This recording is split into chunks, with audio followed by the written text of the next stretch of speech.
Guys welcome വണക്കം ഒരു പ്രസവ കേസിലേക്ക് സ്വാഗതം. എന്താണെന്നല്ലേ, ഇപ്പം ഞാൻ മിക്ക ദിവസം ഇപ്പം ഇടുന്ന വീഡിയോസിൻ്റെ എല്ലാം താഴെ കമൻറ്റ് ബോക്സിൽ കാണുന്ന ഒരു കമൻറ്റാണ്, ഇവരൊക്കെ ആരാ, ഇതെന്താ നിങ്ങൾ ഇത് എവിടെ നിന്ന് കൊണ്ടുവരുന്നത്? അപ്പോൾ സോഷ്യൽ മീഡിയക്കകത്തുള്ള ഇങ്ങനെയൊക്കെയുള്ള വിഷയങ്ങൾ വരുന്നതാണ് നിങ്ങൾ സംസാരിക്കുന്നത്. ഇന്നത്തെ ഈ ഒരു വിഷയം ഈ സംസാരിക്കാൻ വേണ്ടിയിട്ട് പോകുന്നത് ഒരു പ്രസവമായിട്ട് ബന്ധപ്പെട്ടുള്ള കേസാണ്. ഈ പ്രസവത്തിൻ്റെ കേസ് വളരെ രസകരമാണ്, എന്നാൽ അവരെ സംബന്ധിച്ചിടത്തോളം പെയിൻഫുള്ളാണ്. കുറേ നാളുകൊണ്ട് പ്രസവിക്കുന്നില്ലല്ലോ എന്നുള്ള ചോദ്യം അവരുടെ കമൻറ്റ് ബോക്സിൽ വരുന്നതും അവരെ ഹെയ്റ്റായിട്ട് പ്രചരിക്കുന്നതിനെ കുറിച്ചാണ് സംസാരിക്കുന്നത് ഒരു കപ്പിൾ. അപ്പം ഇതിനകത്ത് ആദ്യം അതിൻ്റെ ഒരു ഇൻട്രോ കാണാം. നിങ്ങൾ സ്ഥിരം കമൻറ്റ് ഇടുന്നത് ഇവരാരാ എന്ന് ചോദിക്കുന്നതിൽ നിങ്ങൾക്ക് ഇന്ന് ഇവരാരാണെന്ന് ഞാൻ ആദ്യം പറഞ്ഞുതരാം. നിങ്ങൾക്ക് എല്ലാവർക്കും അറിയാം, ബട്ട് പെട്ടെന്ന് കണ്ടാൽ ചിലപ്പോൾ മനസ്സിലാവുന്നില്ല. മനസ്സിലായവരുണ്ടെങ്കിൽ ഇപ്പോഴേ കമൻറ്റ് ചെയ്തോ, ഇല്ലാത്തവരുണ്ടെങ്കിൽ ഞാനത് വഴിയെ ഞാൻ പറഞ്ഞുതരാം ഇതാരാണെന്ന്. ഓക്കെ, അത് നിങ്ങൾക്ക് കാണുമ്പോൾ തന്നെ മനസ്സിലാവും ഇതാരായിരുന്നു. ഓക്കെ, ആദ്യം കേൾക്കാം. എന്ത് കഥ. അപ്പോൾ ഇന്നത്തെ വീഡിയോ എന്താ വെച്ചാൽ, സ്മൃതി പ്രഗ്നന്റ് ആണോ അല്ലയോ, പിന്നെ ഇതെന്ത് നാടകം കളിക്കുന്നയാ, കുറേ ആയി, 1 വർഷത്തിന് മേളിലായില്ല, ഇതുവരെ പ്രസവിച്ചില്ലേ. 1 വർഷത്തിൻ്റെ മുകളിലായി പ്രസവിച്ചിട്ടില്ലല്ലോ, നിങ്ങളെന്താ പ്രസവിക്കാത്തതെന്നൊക്കെ ചോദിക്കും. എടേ, ഒരു സമയം പ്രസവത്തിന് മനുഷ്യന് സാധാരണ അല്ലേ സമയം എടുക്കും. 9 മാസത്തിന് മേളിൽ സമയം വരും. 9 മാസം അല്ലേ, ഇതൊക്കെ കുറച്ച് ദിവസങ്ങളും കൂടെ എടുക്കും. അപ്പോൾ ആ ഒരു സമയം ആയിക്കഴിഞ്ഞാൽ പ്രസവിക്കും. പക്ഷേ ഇവിടുത്തെ അവരെ കാണുന്ന ആൾക്കാരുടെ ചോദ്യം ഇതൊന്നുമല്ല, നിങ്ങളെന്താ പ്രസവിക്കാത്ത ഇത്ര നാളായിട്ട്? അത് അങ്ങനെ പറ്റത്തില്ല. നിങ്ങൾ എന്തുകൊണ്ട് പ്രസവിക്കുന്നില്ല? കുറേ നാളുകൊണ്ട് പ്രസവിക്കുന്നില്ല കാര്യമാണ്. അവരെ കടല വറക്കുന്നത്, അണ്ടിപ്പരിപ്പ് വറുത്തെടുക്കുന്നത് പോലത്തെ പരിപാടി എന്നാണ് വിചാരിക്കുന്നത്. ഇനി ഇതിനകത്ത് ഈ പെൺകുട്ടിയെ നിങ്ങൾ എവിടെയും കണ്ടിട്ടുണ്ടോ? സൂക്ഷിച്ച് നോക്കിയേ. ഇല്ല? ഓക്കെ, കാണിച്ചു തരാം. ആരാണ് ആ പെൺകുട്ടി? നമുക്ക് ആദ്യം ആ പെൺകുട്ടിയെ കുറിച്ചിട്ടുള്ള കാര്യങ്ങൾ കണ്ടതിന് ശേഷം ബാക്കി. പെൺകുട്ടി ഇച്ചിരി ഭയങ്കര വൈറലായിട്ടുള്ള ആളാണ്. നമുക്ക് കാര്യം പറയാല്ല ബോച്ചെ, ഇവിടെ തിരുവനന്തപുരത്തുള്ള നിങ്ങളെ ചെമ്മണ്ണൂര് ഷോറൂം, ഈ പഞ്ചായത്തിൽ വേറെ കൂതറ ഷോറൂം ഇല്ല ഇതിനെ കാട്ടി. എന്റെ സഹോദരി തിരുവനന്തപുരം, അതായത് പഞ്ചായത്തിലൊരു കൂതറ ഷോറൂം എന്ന് പറഞ്ഞിട്ട് എന്തോ ചെമ്മണ്ണൂർ ജുവലേഴ്സിൻ്റെ എന്തോ ഒരു ട്രോളി ചെയ്തു പുള്ളിക്കാരത്തി. ഈ സ്മൃതി എന്ന് പറയുന്ന ആ പെൺകുട്ടി ട്രോളി. അതിന് നമ്മുടെ ബോച്ച എന്നൊരു മറുപടി കൊടുക്കുന്നുണ്ട്. ഇതും അത്യാവശ്യം വിവാദമായിട്ടുള്ളൊരു മറുപടിയാണ്. ചെമ്മണ്ണൂർ ജ്വല്ലേഴ്സ് എന്റെ അല്ല, എന്റെ brand Bobby Chemmanur international Jewellers അല്ലെങ്കിൽ ബോച്ചെ എന്നാണ്. ഒരു കളക്ഷൻ എന്ന് പറയുന്ന സാധനം 7 അയലത്തൂടെ പോലും പോയിട്ടില്ല. പിന്നെ സെലക്ഷൻ ഇല്ല എന്ന് പറയുന്നു. സഹോദരി എന്റെ കടയിലേക്ക് വാ, നല്ല ഒന്നാന്തരം 916 എന്റെ സാധനം ഞാൻ കാണിച്ചു തരാം. അതൊന്ന് ഇട്ട് നോക്ക്, എന്നിട്ട് പറയുന്നുണ്ട്. പിന്നെ സഹോദരി ഈ വീഡിയോ ഇടാൻ കാരണം ഒന്നില്ലെങ്കിൽ ആ കട എന്റെ ആണെന്ന് തെറ്റിദ്ധരിച്ചിട്ടുണ്ടാവാം, അതുമല്ലെങ്കിൽ ഇതൊരു ബോച്ചെ പറഞ്ഞതൊക്കെ നിങ്ങൾ ശ്രദ്ധിച്ച് കേൾക്കുന്നുണ്ടല്ലോ അല്ലേ? ആയിരിക്കും. അതുമല്ലെങ്കിൽ ഞാൻ ഇതിന് മറുപടി തരുമ്പോൾ ഇത് ലക്ഷക്കണക്കിന് ആൾക്കാർ കാണുകയും സഹോദരി വൈറലാവുകയും ചെയ്യും എന്ന ഒരു ബുദ്ധിയായിരിക്കാം. പിന്നെ എന്റെ ലോഗോ ഇതാണ്, conquer the world with love. Okay, അപ്പം ഇതാണ് അതിനകത്ത് ആ ഒരു മറുപടി കൊടുക്കുന്നു. അതിനുശേഷം പുള്ളിക്കാരത്തി വീണ്ടും ഇതിന് വന്ന് വീണ്ടും ഒരു മറുപടി കൊടുക്കുന്നു. ഓക്കെ, എന്താണ് തിരുവനന്തപുരത്ത് ഇല്ലാത്തതെന്നൊക്കെ പറഞ്ഞിട്ട്. ഇനി ബാക്കി നമുക്ക് പ്രഗ്നന്റ് വിഷയത്തിലേക്ക് തന്നെ തിരിച്ചു പോകാം. അപ്പൊ അങ്ങനെ കുറേ ചോദ്യമുണ്ട് ഇതിനെ പറ്റിയിട്ട്, എല്ലാ കമന്റിലും കാണാം നമ്മളെ അങ്ങനല്ലേ ഇങ്ങനെയല്ലേ. പിന്നെ ബേബീനെ ഒരുപാട് കാര്യം എന്തെല്ലോ മോശമായിട്ട് പറഞ്ഞിട്ട്, നമ്മളെ മോശമായിട്ട് പറഞ്ഞിട്ട്. അപ്പൊ ഇതിനെല്ലാത്തിനായിട്ടുള്ള ഒരു ഉത്തരമായിട്ടാണ് ഇന്നിപ്പോ വന്നിട്ടുള്ളത്. അപ്പൊ ബാക്കി ഒന്നാമത്തെ കാര്യം, ഇങ്ങനെയൊക്കെയുള്ള കമൻസിന് മറുപടി കൊടുക്കുന്നത് തന്നെ വെറും വേസ്റ്റ് ആണെന്നാണ്. കാരണം വേറെ ഒന്നും കൊണ്ടല്ല, ഇപ്പം ആൾക്കാർക്ക് പലതും അവർക്ക് എന്തെങ്കിലും തരത്തിൽ ഇങ്ങനെ നമ്മളെ ചൊറിഞ്ഞിരിക്കണം എന്നുള്ള താല്പര്യം കാണും. നമ്മൾ അതിനെല്ലാം മറുപടി കൊടുക്കാൻ വേണ്ടിയിട്ട് നിന്ന് കഴിഞ്ഞാൽ ഒരു കാരണവശാലും ഒരിക്കലും അവരുടെ ചൊറിച്ചിൽ മാറത്തുമില്ല. നിങ്ങളത് പറഞ്ഞുകൊണ്ടിരിക്കേണ്ടിയും വരും. ഓക്കെ, ഈ കാര്യം ഇവള് തന്നെ നിങ്ങളോട് പറയും. ഓക്കെ, ആ ക്വസ്റ്റ്യൻ തന്നെ ഒരു ലോജിക്ക് എന്ന് പറയുന്ന സാധനം ഇല്ലാത്തൊരു ക്വസ്റ്റ്യൻ ആണ്. ഒന്ന്, നിങ്ങൾ എങ്ങനെയൊക്കെ തന്നെ എൻ്റെ അക്കൗണ്ടിൽ പോയിട്ട് സെർച്ച് ചെയ്താലും ഒരു ഓഗസ്റ്റിന് ഇപ്പുറത്താണ് ഞാൻ പ്രഗ്നന്റ് ആണ്, എൻ്റെ പ്രഗ്നൻസി വീഡിയോസ് എല്ലാം പോസ്റ്റ് ചെയ്യാൻ തുടങ്ങിയത്. അങ്ങനെ നോക്കുമ്പോഴും ഒരു 9 മന്ത്സിനുള്ളിൽ ആവുന്നേ ഉള്ളൂ. അതായത് ഇപ്പോൾ ഞാൻ ഓൾമോസ്റ്റ് 36 വീക്സ് കഴിഞ്ഞിട്ട് നിൽക്കുകയാണ്. ഇപ്പോൾ 8 വീക്കിന് മുമ്പ് എനിക്ക് ഡെലിവറി ഉണ്ടാവും. അങ്ങനെ ആണെങ്കിൽ പോലും 10 മാസം കംപ്ലീറ്റ് ആവുന്നേ ഉള്ളൂ, ആയിട്ടില്ല. അപ്പൊ ഈ ഇല്ലോജിക്കൽ പെറ്റിനെ പറ്റി എല്ലാ കാര്യത്തിനും ഒരു ടൈമിംഗ് ഉണ്ടല്ലോ. അത് ആളുകൾക്ക് ഇങ്ങനെ കുരുപൊട്ടിയതുണ്ടോ, ആളുകൾ ഇങ്ങനെ ഫ്രസ്ട്രേറ്റഡ് ആയതുകൊണ്ടോ, അവർ നിങ്ങളുടെ ഈ കമന്റ് ഇടുന്നവരെ പെറ്റിനെ ചോദിക്കുന്നവരെ സാറ്റിസ്ഫാക്ഷൻ ആയിരിക്കും നമുക്ക് പറയാൻ കഴിയില്ല. അതിന്റെ സമയത്ത് മാത്രമേ നമുക്ക് പ്രസവിക്കാൻ പറ്റുള്ളൂ.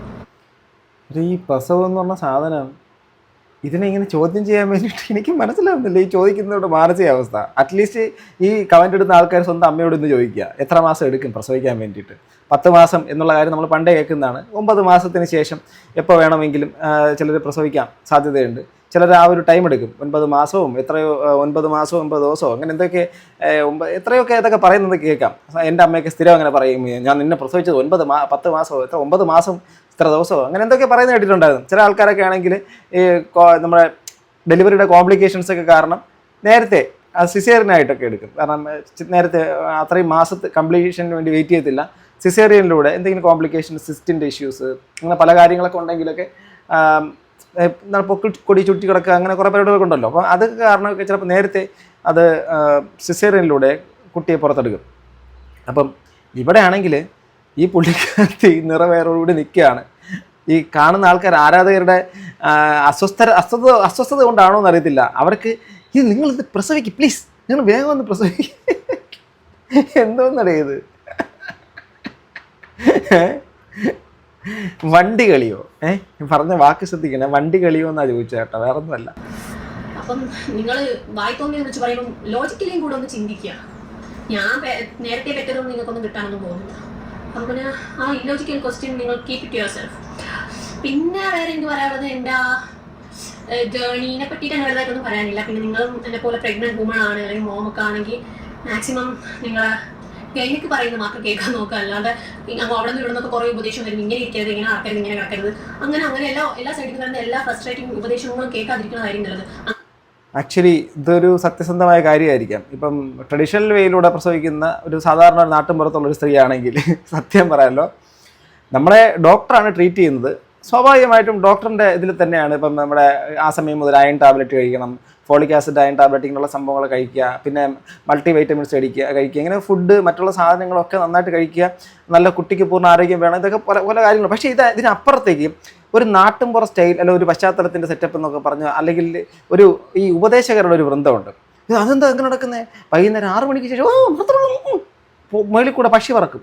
ഇനി വൈകുന്നേരം 7 മണിക്ക് ശേഷം ഇതുവഴി പോയി കഴിഞ്ഞാൽ ഇവിടെ കൂടെ മറ്റേ സാധനം ഓടി നടക്കുന്ന സമയമാണ്, വല്ലതും വന്ന് ദേഹത്തുനിന്ന് കയറി കുട്ടിക്ക്.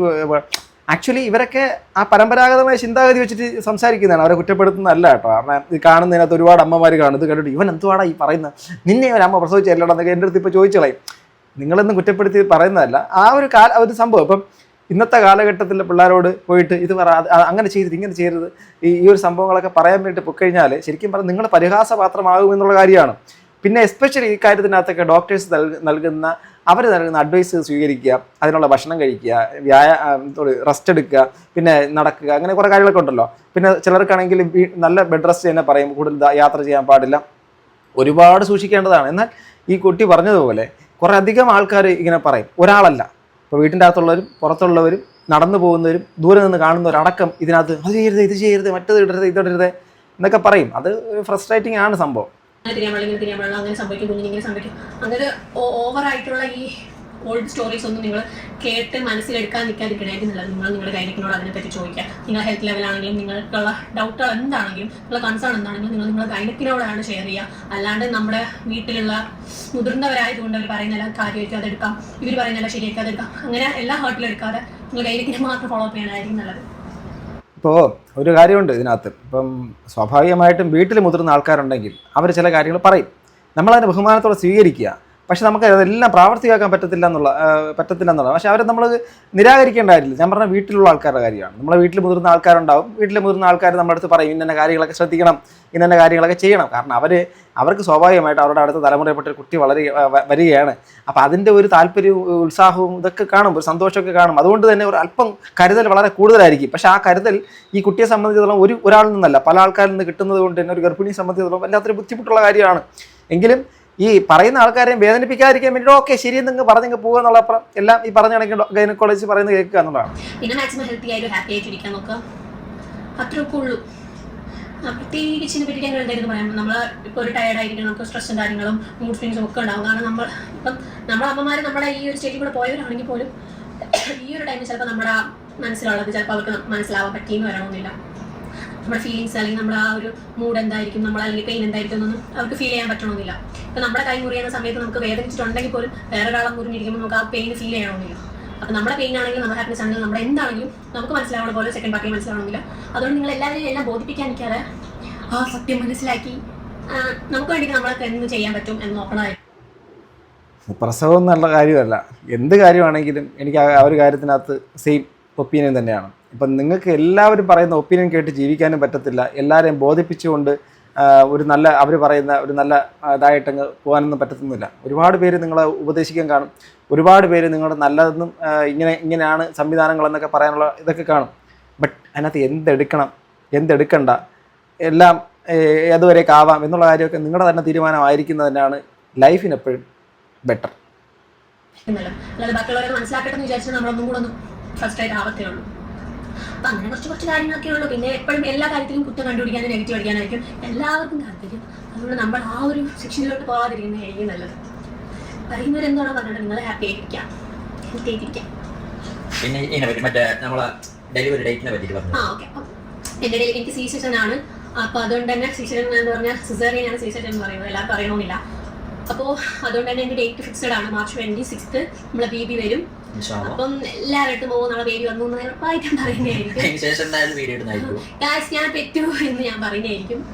അപ്പം ഞാൻ ഭയങ്കര വെയിറ്റിംഗിലാണ് ആ സമയം എൻ്റെ ബേബിക്ക് വേണ്ടിയിട്ട്. ആൻഡ് ഈ ജേർണി ഞാൻ ശരിക്കും എൻജോയ് എന്തായാലും ആ ഒരു അമ്മയ്ക്കും ആ കപ്പിളിന്, അതായത് അച്ഛൻ അമ്മ ആരാകാൻ വേണ്ടിയിട്ട് പോകുന്നവർക്ക്, അതുപോലെ തന്നെ പൂർണ്ണ ആരോഗ്യവാനോ ആരോഗ്യവതിയോ ആയിട്ട് കുഞ്ഞുങ്ങളോ ഒക്കെ വരട്ടെ. എല്ലാവിധ ആശംസകളും. നമ്മൾ ഈ ദിവസങ്ങളിലൊക്കെ ഒരുപാട് ആൾക്കാരുടെ ലൈഫ് സംസാരിച്ച് പോവുകയാണ്. ചില ആൾക്കാർക്കെങ്കിലും ചോദിക്കുന്ന ഒരു സംഭവമാണ്, ഇതൊക്കെ ആരാണ്, ഇതൊക്കെ എന്താണെന്ന്. ഒറ്റ കാര്യം മാത്രം ചിന്തിച്ചാൽ മതി, ഇവരാരാണെന്നോ എന്താണെന്നുള്ളതല്ല, ഇതെല്ലാം ഓരോ ജീവിതങ്ങളാണ്. ഞാൻ സത്യമായിട്ട് ഞാൻ പറയാം, ഇതെല്ലാം ഞാൻ ഓരോ വീഡിയോ ചെയ്യുന്ന സമയത്തും എനിക്ക് കിട്ടുന്നത് പുതിയ എക്സ്പീരിയൻസാണ്. അതിനകത്ത് വെറുതെ സംസാരിച്ച് പോകുന്നതിനപ്പുറം ഞാൻ അവർ പറയുന്നത് വളരെ ഞാൻ ശ്രദ്ധിക്കുകയായി ചെയ്യുന്നത്. അത് കേൾക്കുന്ന സമയത്ത് അത് ചിലതൊക്കെ എന്നെക്കാട്ടി പ്രായം കുറഞ്ഞവരാണ്, ചില പ്രായം കൂടിയ ആൾക്കാരായും പല മേഖലയിലുള്ള ആൾക്കാരാണ്. ഇങ്ങനെ സംസാരിച്ച് ഇവർ പറയുന്നത് കേൾക്കുമ്പോൾ ഉണ്ടല്ലോ, ശരിക്കും മറ്റൊരു തരത്തിൽ നമുക്കൊരു ഓരോ പുസ്തകങ്ങൾ വായിക്കുന്നത് പോലെ. ഞാൻ വളരെയധികം പുസ്തകം വായിക്കുന്ന ഒരാളാണ്, ഇഷ്ടപ്പെടുന്ന ആളാണ്. അതുകൊണ്ട് തന്നെ ഓരോ പുസ്തകങ്ങളിൽ പറയുന്നത് എന്താ, ഓരോ പുസ്തകങ്ങളിൽ പറയുന്നത് ഓരോ ആൾക്കാരുടെ ചില ഭാവനാത്മകമായിട്ടുള്ളതും അനുഭവ കഥകളും ഒക്കെ ഉണ്ട്. അത് എന്താണെങ്കിലും മറ്റു മനുഷ്യരെ കുറിച്ചാണ് എഴുതിയിട്ടുള്ളത്. അതിനകത്ത് ചില മൃഗങ്ങളൊക്കെ വരുമായിരിക്കും, ചില ദേശങ്ങൾ വരുമായിരിക്കും, രൂപകാല മാറ്റങ്ങൾ വരുമായിരിക്കും. പക്ഷേ എങ്കിലും എല്ലാം മനുഷ്യരുമായിട്ട് ബന്ധപ്പെട്ടിട്ടുള്ളതാണ്. നമ്മളെല്ലാ മനുഷ്യരും മറ്റ് മനുഷ്യരുടെ കാര്യങ്ങൾ അറിയാൻ വേണ്ടി ശ്രമിക്കുകയാണ്. എന്ന് വെച്ചാൽ ചില കമൻസെങ്കിലും കാണാറുണ്ട്, സാമൂഹിക പ്രതിബദ്ധതയുള്ള വിഷയങ്ങൾ ചർച്ച ചെയ്തുകൂടെ. സാമൂഹിക പ്രതിബദ്ധത എന്ന് പറയപ്പെടുന്ന ന്യൂസ് വാല്യൂ ഉദ്ദേശിക്കുന്നതെങ്കിൽ ആ പറയുന്ന വിഷയങ്ങളടക്കം നമ്മൾ സംസാരിക്കാറുണ്ട്. പക്ഷേ അതിനൊന്നും ആൾക്കാർ കാണാറില്ല എന്നുള്ളൊരു വസ്തുത. പക്ഷേ നമ്മുടെ ഓഡിയൻസിൻ്റെ മെജോറിറ്റി ആൾക്കാർ താല്പര്യപ്പെടുന്ന വെച്ചാൽ പുതിയ ആൾക്കാരുടെ ജീവിതങ്ങളെക്കുറിച്ച് അറിയുക എന്നുള്ളതാണ്. അതുകൊണ്ടാണ് നമ്മുടെ ചുറ്റുപാടും കാണുന്ന ജീവിതങ്ങൾ, അതും അവരുടെ വീട്ടിൻ്റെ അകത്ത് പോയിട്ട് CCTV ക്യാമറ വെച്ച് എടുത്തുകൊണ്ട് വരുന്നതല്ല, അവർ തന്നെ സോഷ്യൽ മീഡിയയ്ക്കകത്ത് എവിടെയെങ്കിലുമൊക്കെ പങ്കുവയ്ക്കുന്ന കാര്യങ്ങൾ ഞാൻ നിങ്ങളുടെ മുമ്പിലേക്ക് എത്തിക്കുന്നു എന്നുള്ളത് മാത്രം. അതൊരു വലിയ സവിശേഷമായ ജോലിയെന്നോ വലിയ സംഭവമൊന്നുമല്ല. പക്ഷേ ഞാനൊരു കാര്യം പറയാം, ഞാൻ സാറ്റിസ്ഫൈഡ് ആണ്. ബിക്കോസ് ഞാൻ ഓരോ ജീവിതങ്ങളെക്കുറിച്ചാണ് സംസാരിക്കുന്നത്. അതിനകത്ത് അവരെ അകാരണമായിട്ട് അവരിങ്ങനെയാണെന്നും അവരങ്ങനെയാണെന്നും ഒന്നും പറയാൻ ഞാൻ ആളല്ല. ഇവിടെ ഇപ്പം സംസാരിച്ചത് ഒരു ഗർഭിണിയുടെ അവരുടെ ലൈഫിൻ്റെ അകത്ത് നിന്ന് അവരെന്ത് പ്രസവിച്ചില്ലാന്ന് ചോദിക്കുന്ന ആൾക്കാരെ ഒരു സംഭവമാണ്. സമൂഹത്തിൻ്റെ ഇടപെടൽ ഒരു പ്രഗ്നൻറ്റ് ലേഡിക്കെതിരെ വരുന്നൊരു കാര്യമാണ്. അതാണ് ഇവിടെ സംസാരിച്ചത്. അവരെന്താണെന്നുള്ള കാര്യത്തിനെക്കുറിച്ച് ചോദിക്കുന്നതിന് മുമ്പ് അവരുടെ കുറച്ച് മുമ്പ് വൈറലായത് അത് മറ്റൊരു കോണ്ടെക്സ്റ്റ്, അതും നമ്മളോട് സംസാരിച്ചു. ഇന്ന് കുറച്ച് മുമ്പ് സംസാരിച്ചത് ഒരു വിവാഹം, ഒരു കല്യാണം, തുടക്കത്തിൽ ഇന്നത്തെ ദിവസം സംസാരിച്ചത് ആ ഒരു കല്യാണവും ആ കല്യാണത്തിനുമായിട്ട് ബന്ധപ്പെട്ട് കുറേയധികം കാര്യങ്ങളൊക്കെയാണ് കേൾക്കുന്നത്. അങ്ങനെ ഓരോരോ കാര്യങ്ങൾ, ഓരോരോ ജീവിതം. പിന്നെ കുറച്ച് മുമ്പാണ് ഒരു ട്രാൻസ് കമ്മ്യൂണിറ്റിപ്പെട്ട ജാസി പുള്ളിക്കാരത്തി ഒരു അമ്പലത്തിൽ പോവുകയും അതുമായിട്ട് ബന്ധപ്പെട്ട് ഓരോ സ്ഥലത്ത് നടക്കുന്ന ഓരോ ഇവൻറ്റുകളാണ്, ലൈഫ് മെമ്മറീസാണ്. നമ്മൾ ജീവിച്ചിരിക്കുന്ന കാലത്ത് മാത്രം കാണാനും കേൾക്കാനും പറ്റുന്ന കാര്യങ്ങളാണ്. അത് ഞാൻ എൻ്റെ ശൈലിയിൽ നിങ്ങളോട് പറയുന്നു എന്നുള്ളത് മാത്രമേ ഉള്ളൂ. സംവാദമോ മറ്റുള്ള കാര്യങ്ങളോ ഒന്നുമല്ല. ഇത് ജീവിതങ്ങളാണ്, അത്രയേ ഉള്ളൂ. ഇതിനകത്ത് നിങ്ങൾക്ക് എന്ത് കിട്ടുന്നു എന്ന് എനിക്കറിയത്തില്ല. പക്ഷേ എനിക്ക് ഈ കാര്യങ്ങളിലൂടെ സംസാരിച്ച് പോകുമ്പോൾ പുതിയ ജീവിതങ്ങൾ മനസ്സിലാക്കാൻ വേണ്ടി പറ്റും. അത്രയേ ഉള്ളൂ. നിങ്ങളുടെ അഭിപ്രായം താഴെ കമന്റ് ബോക്സിൽ രേഖപ്പെടുത്തുക. അടുത്തൊരു വീഡിയോ കാണുന്നത് ഗൈസ്. ബൈ.